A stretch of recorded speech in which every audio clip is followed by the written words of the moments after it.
نے ڈبو مارا ہے، صرف ان ایمانداروں کو بچایا ہے جو کشتی میں سوار تھے۔ وہی مالک یاد دلاتا ہے کہ ایمان کی ناقدری کرنے والوں، ایمان کو اپنا لباس اور پیراہن سمجھنے والوں کہ جس طرح سے چاہو پہنو اور جس طرح چاہو اتار پھینکو، حالانکہ آج تمہاری زندگی ہے، یہ بھی ایمان کی مرہون منت ہے کہ انا لما تغل ماں ہم اللہ کم فی الجاریہ۔ آج جو تم دنیا میں براجمان ہو تو اس کی وجہ یہ ہے کہ تمہارے وہ دادا جو نوح علیہ السلام کے زمانے میں تھے ایماندار تھے، ہم نے ان کو کشتی میں سوار کرنے کے بعد بچا لیا، ان کی نسل چلی ہے اور آج ان کی نسل سے تم دنیا میں موجود ہو، ورنہ ایک کافر کو ہم نے نہیں چھوڑا تھا۔ تو پہلی تو بات آپ کے سامنے یہ ہے کہ اللہ کا شکر ہے کہ جو آپ کے اور ہمارے دادا نوح علیہ السلام کے زمانے میں موجود تھے وہ ایماندار تھے، ورنہ آج ہم اس دنیا میں نہ ہوتے۔ مالک فرما رہا ہے اس لیے تاکہ اس کو ہم ایک یاد دہانی کے طور پر اور جو سننے والا کام ہے اس کو یاد رکھے کہ ایمان کی ناقدری نہ کرو۔ ایمان اصل چیز ہے، ایمان ہی کی وجہ سے آج تم زندہ ہو اور ایمان کے خلاف آواز اٹھاتے ہو، ایمان کے دشمن ہو، کفر اور شرک کے علمبردار بنے جاتے ہو۔ پہلی بات تو یہ تھی آپ کے سامنے لانے کی، اور اس کے بعد یہ دل کی ایک گمزدہ آواز آپ کو سنانی تھی کہ آج وہی بات ہے، یہ امت مسلمہ مشرق اور مغرب میں پھیلی ہوئی ہے، آسمان کے تاروں اور سمندر کی موجوں کی طرح سے اس کی تعداد ہے، اور آج ساری دنیا میں اس کے ماتھوں پر ٹھوک رہے ہیں، اس کے منہ پر تھوکا جا رہا ہے، اس کی آبرو کے کفن تار تار ہیں، اس کی لاشوں پر دوسروں کے تخت دکھتے ہیں، اس کی مائیں اور بہنیں ہندوؤں اور سکھوں اور یہودیوں کے بستروں پر اولادیں جنما رہی ہیں۔ اس کی وجہ آج جو اللہ کی کتاب کے اوپر سے ایمان ہٹتا جا رہا ہے، مالک کی بات کے اوپر اعتماد ختم ہو جاتا ہو رہا ہے، بے اعتمادی کا دور ہے، اس وجہ سے کہ قرآن پڑھنے والے اگر کبھی پڑھیں یا کانوں میں ان کے آواز آئے تو قرآن تو یہ کہتا ہے کہ تم ہی سربلند ہوگے، تم ہی کامگار ہو، تمہارے سروں پر عزت کا تاج رکھا جائے گا، تمہاری بات بات تمہارا چلن چلن سمجھا جائے گا، اور اس کے بعد یہ ذلت اور خاری کیسی؟ تو آج کا مسلمان یہ سمجھتا ہے کہ یہ قرآن میں تسلی دی تھی مالک نے، کس تسلی تھی؟ اس لیے کہ وہ سمجھتا ہے کہ ہمارا ایمان صحیح ایمان ہے، ہم ایمان پر قائم ہیں اور اس کے بعد بھی ذلیل۔ اس کے معنی یہ ہے کہ اللہ کے فرمان میں کوئی بات ہے، اللہ نے دل بڑا کرنے کے لیے یہ بات کہی۔ تو آپ سے خدمت میں صرف یہی بات میں لانا چاہتا ہوں کہ للہ اس خیال کے اندر نہ مبتلا ہوئیے، غور کیجئے کہ بات کہاں گئی ہے، پہنچی کہاں تک ہے۔ اللہ کی بات صحیح، اصلی بات جو ہمارے اندر پیدا ہوئی ہے کلمہ پڑھنے والوں کے اندر، اور وہ اصلی بات یہ ہے کہ ان کا ایمان نہیں رہا، ان کے ایمان میں کفر نے داخل ہونے کے بعد ان کے ایمان کو بدل دیا ہے، شرک نے آلودہ کرنے کے بعد ان کا ایمان ان کے پاس باقی نہیں رکھا، اور یہی میں آپ کے سامنے انشاءاللہ پیش کرنے کی کوشش کروں گا۔ اصلی بات یہ ہے، یہ چیز ہے، یہ زہر ہے جو آج مسلمان امت جو کہلاتی ہے اس کی رگوں میں دوڑ رہا ہے، اور جب تک اس کا مداوع نہ ہو، اس کو نہ روکا جائے اور اس کے زہر کا تریاق میسر نہ کیا جائے، اس وقت تک یہ دنیا بھی نہ بدلے گی اور یہ ذلت اور خاری کا سما یوں ہی بندھا رہے گا، اور جو اٹھتا جائے گا آپ کے شوروں کے اندر صبح و شام جب تک قیامت نہ ہو آپ نہ آئے، اور اس کے بعد پھر ہمیشہ کی جہنم سے سفر کر دیا جائے۔ اس سلسلے میں آپ کے سامنے ایک اپنی واردات بیان کرنا چاہتا ہوں کہ جوانی کا عالم تھا، ایک حکیم الامت کہلاتے، قرآن کا ذکر اعمال قرآنی ایک ان کی مشہور کتاب میرے سامنے آئی، اس وقت بھی کھٹک پیدا ہو رہی تھی، غلامی کی زنجیروں میں ہم دبے ہوئے ہیں اور ہر طرف اللہ کے بندے جو ایماندار کہلاتے ہیں وہ ذلیل و خوار ہیں۔ اس حکیم الامت کی کتاب ہمارے قرآن کے نام کے پڑھنے کے بعد جب اس کو دیکھا ہے تب پتا چلا کہ اصلی بات کیا ہے۔ آج جو ایمان اس امت کے اندر ایمان مانا جاتا ہے اور اس ایمان کے علمبردار جو حکیم الامت کہلاتے ہیں، اس کتاب کے ایک دو باتیں آپ کے سامنے ہیں کہ فرمایا اشرف علی تھانوی حکیم الامت نے کہ دیکھو اگر کوئی تمہارا دشمن ہے اس سے بدلہ لینا چاہتے ہو تو اس کے بعد ایک مٹی دریا تلاش کرو کسی ہندو کی قبر کی، ایک یہودی اور عیسائی کی قبر کی مٹی لاؤ اور ایک برباد جو ڈھایا ہوا مکان ہے اس کی مٹی لانے کے بعد ایک ہانی میں اس کو رکھنے کے بعد اس کو سندروس اور کندروس کی دھوڑی دو اور پھر اس کے اوپر قرآن کی یہ آیت پڑھ کر تھوکو اور تھوڑی سی مٹی لے کر اپنے دشمن کے گھر میں پھینکو اور پھر تماشا دیکھو، لیکن دیکھنا کہ جتنی سزا دینا چاہیے اس سے زیادہ سزا نہ دینا۔ تو یہ ایک چیز، یہ حکیم الامت کی ایک چیز دماغ میں آنے کے بعد پھر یہ ہوا اگر ایمان یہ ہے، اگر یہ شوکا گری اس کے معنی ایمان ہے اور اس چیز کو پیش کرنے والے امت کے حکیم اور دانا کہلاتے ہیں، تو آخر وہ لا الہ الا اللہ اور محمد رسول اللہ کا معاملہ ہے، وہ اگر اس طرح سے برباد نہ ہو تو بربادی کا اور کیا انجام ہونا چاہیے۔ اس کے بعد کچھ اور بڑا ہوا، تفسیر پڑھنا شروع کی، پہلے سورہ فاتحہ اٹھا کر دیکھی ہے کہ ایاک نعبد و ایاک نستعین،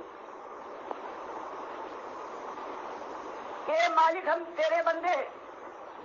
صرف تیرے بندے، تیری بندگی کرتے ہیں اور تجھی سے مدد مانگتے ہیں۔ اس کے اوپر حاشیہ دیکھا اور حاشیے میں حقیقت یہی ہے کہ اللہ ہی سے مدد مانگنا چاہیے، لیکن اگر کسی اللہ کے مقبول بندے کو رحمت الہی کا واسطہ مان کر غیر مستقل سمجھ کر اگر اس سے بھی استعانت ظاہری کی جائے، یعنی اس کو بھی پکار لیا جائے کہ یا رسول مدد اور یا علی مشکل کشا تمہاری دعائی ہے، تو اس کے بعد یہ بھی جائز ہے اور یہ بھی استعانت الہی سے تعلق ہے۔ در حقیقت اس کے معنی یہی ہے، اور یہ جب تفسیر عثمانی کے اندر یہ پڑھا اور محمود الحسن صاحب نے یہ 3 پاروں کی تفسیر اور حاشیہ خود لکھا ہے تو دماغ سے ساری چونیں گر گئی کہ وہ آیت کی جو خالص توحید کے لیے شرک سے مستقل رد ہے، اب اس کی یہ تعویل ہو رہی ہے کہ اگر کسی مقبول بندے کو رحمت الہی کا محض واسطہ سمجھ کر اس کو پکار لیا جائے تو اس کے بعد یہ بھی جائز ہے اور یہ بھی ایاک نعبد و ایاک نستعین کے اندر آتا ہے، تو اس کے بعد پھر یہ ایمان نے اپنا سب کیا۔ اور اس کے بعد مفتی اعظم کی جب تفسیر چھپی، مفتی شفیع صاحب کی بالکل یہی بات سن کر اور تلاش کی تو شاہ ولی اللہ اور ان کے خاندان کے اوپر نگاہ پڑی، حجت اللہ البالغہ پڑھی، معلوم ہوا کہ اگر یہ لوگ کہتے ہیں کہ علی رضی اللہ تعالیٰ عنہ تشریف لے آتے ہیں، مدد کرتے ہیں، غوث صحیح مانو مقواد والا، یہ فریاد رس ہے، داتا دیتا ہے، تو بتاؤ کس طرح سے اس کو رد کرے۔ شاہ ولی اللہ صاحب تو حجت اللہ البالغہ میں لکھتے ہیں کہ جیسے کچھ مرد ہوتے ہیں ان کے اندر زنانہ پن ہوتا ہے، کچھ عورتیں ہوتی ہیں ان کے اندر کچھ مردانگی کے آثار ہوتے ہیں، اسی طرح سے کچھ ایسے فرشتہ صفت اللہ کے بندے ہوتے ہیں کہ جب وہ وفات پاتے ہیں تو ملائکہ کے ساتھ وہ داخل ہو جاتے ہیں، ان کے اوپر بھی اللہ الہام کرتا ہے، جیسے ملائکہ اللہ کے حکم سے دنیا کے کاروبار میں اللہ کا حکم چلاتے ہیں، فرمایا یہ بھی ان کے ساتھ مل جاتے ہیں۔ تو اب یہ دیکھنا ہے کہ آخر یہ کیا دین ہے کہ جس طرف جہاں کہیں ہاتھ رکھو۔ اب انفاظ العارفین جب ان کی ان کے خاندان کی جو خدائی کی داستان سنائی. الفاظ العارفین شاہ ولی اللہ لکھنے کے بعد لکھتے ہیں کہ میرے تایا ابو رضا محمد مسجد میں بیٹھے ہوئے تھے کہ ایک شخص آیا اور اس نے کہا کہ اولیاء اللہ تو ہوا کرتے تھے. فرمایا کہ میرے تایا نے یہ بات سنی ہے اور غصے کے ساتھ کہا کہ کیا مراد ہے تیری کہ اولیاء اللہ ہوا کرتے تھے؟ اس نے کہا حضور اور کیا کہوں اب کہاں. لکھتے ہیں کہ میرے تایا نے پوچھا کہ کوئی نام پلے. اس نے کہا بایزید بستانی رضی اللہ تعالیٰ عنہ ہے. کہتے میرے تایا نے پوچھا کہ آخر وہ کیا کرتے تھے، بتاؤ ان کی کرامت. اس نے کہا حضرت ان کا عالم یہ تھا کہ کسی کے اوپر نگاہ ڈال دے تو اس کے بعد وہ طرف سے مر جائے. کہتے پوچھا کہ اور؟ نے کہا اور کیا حضرت یہ کچھ کم ہے. تو شاہ ولی اللہ صاحب لکھتے ہیں کہ میرے تایا نے کہا کہ میرا حال یہ ہے کہ میرے دل کو اللہ کے نبی صلی اللہ علیہ وسلم نے اپنے دل کے نیچے رکھ کر وہ تربیت دی ہے کہ اگر میں ایک نگاہ ڈالوں تو انسان تڑپ کر مر جائے، اور اگر میں چاہوں دوسری نگاہ ڈالوں تو وہ پھر جی کر کھڑا ہو جائے. اور پھر یہ صرف کہا نہیں بلکہ رحمت اللہ موتی درخت کے نیچے مسجد میں کھڑا ہوا تھا. آپ نے اس کے اوپر ایک نگاہ ڈالی اور وہ تڑپ کر زمین پر گر. جو شخص کہہ رہا تھا کہ اب ولی اللہ نہیں ہوتے، اس سے کہا دیکھ یہ شخص مر گیا یا زندہ ہے. اس نے دیکھنے کے بعد کہا حضور وہ مر گیا. تو تایا صاحب نے فرمایا کہ اگر تو کہے تو زندہ کر دوں. کہتے ہیں کہ ہاں اس شخص نے کہا حضور اس سے بڑی بات کیا ہو سکتی ہے. تو تایا نے نگاہ ڈالی دوسری اور وہ اٹھ کر کھڑا ہو گیا. تو معلوم ہوا ایک بات صرف ایک نمونے کے طور پر آپ، ورنہ ہزاروں ایسی باتیں ساری بھری. تب یہ معاملہ سمجھ میں آیا کہ اصلی بات وہی ہے. یہ امت چاہے ریگزار کے ذرات کی طرح سے پھیل جائے، لیکن ایمان سے صحیح جامع ہونے کے بعد پھر جو کیفیت ہے یہ تو اللہ کی رحمت ہے. بنو اسرائیل کے ساتھ تو اللہ نے 2 مرتبہ اس سے کئی زیادہ کیا ہے. سورہ بنی اسرائیل میں جو آیا ہے کس طرح سے ان کو برباد کیا ہے. یہ تو امت کی بربادی تو ہے. تو میرے بھائیوں یہ بات ہے. پھر وہ بات سمجھ میں آئی کہ اصلی بات کیا ہے. اور جب یہ بات سمجھ میں آئی ہے تو اس کے بعد ذہن صاف ہو گیا کہ بات وہی ہے، وہی قرآن و سنت کی بات، کہ وہی بات اٹھنا چاہیے. ایمان اصل ہے جس کے لیے مالک نے فرمایا ہم نے تم کو تماشا گاہ میں سیرگاہ کے اندر نہیں بھیجا ہے کہ روشوں پر گلدشت کرو، ہوشوں پر ہاتھ مارو اور پھولوں کی سیج پر پیر پسار کے سو جاؤ اور اس کے بعد یہاں سے اٹھتے جاؤ اور یا تو کچھ نہ ہو اور یا جنت کے دروازے آواز دے کہ ادھر آؤ. فرمایا یہ بات نہیں بلکہ قرآن اور حدیث کے اندر تو یہ ہے کہ اللہ کے بندوں بڑی شدید آزمائش میں تم کو اللہ نے دنیا دے کر، دنیا کا سامان دے کر، خیر و شر کا راستہ کھول کر تم کو بڑی شدید آزمائش میں ڈالا ہے. اور وہ آزمائش یہ ہے کہ تم خالص اس کے بندے بن جاؤ، اس کے سامنے سر جھکا دو، اس کے فرما بردار بن جاؤ. وہ ما خلقت الجن والانس الا لیعبدون.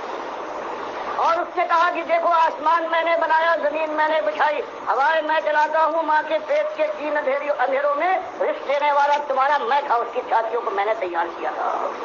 اور دیکھنا سب کچھ ہو جائے، بڑی سی بڑی خطا کر لینا، لیکن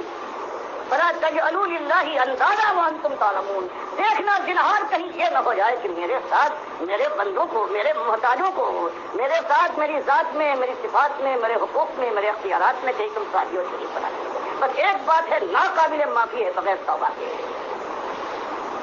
تو جو ایمان کی حیثیت تھی وہ آہستہ آہستہ اٹھتی گئی، ذہن سے وہ دور ہوتی گئی، اور پھر اس کی جگہ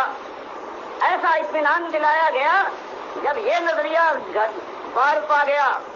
کہ ہر چیز اللہ کی ذات کا ایک حصہ ہے، وحدۃ الوجود، لا موجود اللہ الا اللہ، سب کچھ تو اللہ ہے، تو بتاؤ اب ایک جوان اپنے جوش جوانی کے اندر بدنگاہی کرتا ہے، بے راہ روی کرتا ہے، ایک مال کا متوانا کسی مال کو ہڑپ کرتا ہے، سود کا کاروبار کرتا ہے، خائن ہے، چوری کرتا ہے، اس کو ڈر کیا ہے؟ اگر وہ اللہ کی ذات کا ٹکڑا ہے تو اللہ اپنی ذات کو جہنم کی آگ میں تو نہیں چھوکے گا۔ یہ آواز ہے ڈاکٹر مسعد الدین عثمانی رحمۃ اللہ علیہ کی کہ دیکھو یہ امت شرک کی وجہ سے ماری جا رہی ہے، اس کی عقیدے برباد ہیں، اور جنہوں نے عقیدے برباد کیے ہیں وہ امت مسلمہ کے سروں کے اوپر ناچ رہے ہیں۔ اس کی مثال بالکل اسی طریقے سے ہے جس طرح کرپٹ لوگوں اور چوروں اور ڈاکوؤں کو اس ملک کے اوپر مسلط کر دیا گیا۔ کتنے بڑے مجرم ہیں یہ خود اور ان کو مسلط کرنے والے۔ بالکل یہی ہوا ہے مذہبی نقطہ نظر سے ان مشرکوں اور ان کافروں کو، ان بے دینوں کو اس امت مسلمہ کے اوپر گویا مسلط کر دیا گیا۔ ان کا دین رائج ہے، ان کی تفسیریں چلتی ہیں۔ چند نمونے دیے ہیں ڈاکٹر عثمانی رحمۃ اللہ علیہ نے۔ اللہ کے بندو، ڈاکٹر صاحب تو اپنا کام کر کے فوت ہو گئے 1986 میں، تو کیا یہ بات ختم ہو گئی؟ ہرگز نہیں، اس کو آگے بڑھانا ہے اللہ کے بندو، مل کے اسی بات کو، توحید کی بات کو، ایمان کی بات کو، کیونکہ امت مسلموں میں کوئی تبدیلی آ ہی نہیں سکتی ہے، یقین کیجئے، جب تک یہ ایمان اور عقیدے کی بات نہ اٹھائی جائے۔ اور اگر بالفرض تم یہ عقیدہ یعنی اس بات چھیڑے بغیر کوئی تبدیلی کوئی لے آؤ بائی ہوکر کرو پاکستان کو یا مسلمانوں کو پوری دنیا کے اوپر غالب کر دو، اور ان کو اچھا کھلاؤ، اچھا پہناؤ، روٹی کپڑا اور مکان دو، ساری چیزیں ان کے، اور فلاحی ریاست تم اپنے لحاظ سے بنا دو، لیکن ایمان اور عقیدے کی بات اگر نہیں ہے، اسی طرح یہ مزار پوجے جا رہے ہیں، اسی طرح یہ پکاریں لگ رہی ہیں یا علی مدد کی یا رسول مدد کی، 11ویں اسی طرح کیک اسی طرح کاٹے جا رہے ہیں۔ شرک کی سالگرہ ہر سال منائی جاتی ہے، اور ہر مہینے کی 11 تاریخ کو ہر مہینے یہ سالگرہ منائی جاتی ہے، اور 10 محرم کو جو یہ قوم کرتی ہے پوری دنیا کے اندر، یہ اسلام ہے؟ اللہ کے بندو، تمہیں ہوش کب آئے گی؟ ایک موقع تمہیں یہ زندگی کا ملا ہے، اگر ایک موقع یہ ضائع چلا گیا یا اس میں تمہیں ایمان کی کوئی سمجھ نہ آئی اور آخری سانس تمہاری آئی اور اس میں شرک ہے، پھر بتاؤ کیا کرو گے؟ پھر کبھی واپس نہیں آ سکو گے۔ لہذا یہ ایک موقع ہے، اللہ تعالیٰ اس سے پورا فائدہ اٹھانے کی توفیق عطا فرمائے۔ اور یہی فرق ہے، یہ علماء میں خاص کر ڈاکٹر عثمانی رحمۃ اللہ علیہ نے ان لوگوں کی کتابوں کے حوالے دیے اور کہا کہ دیکھو یہ تو کفر و شرک ہے، اور اسی چیز کو جب دوسرے جس طرح ڈاکٹر اسرار جیسا آدمی، اس نے یہ کہا کہ شاہ ولی اللہ نے جو لکھا حجت اللہ البالغہ کے اندر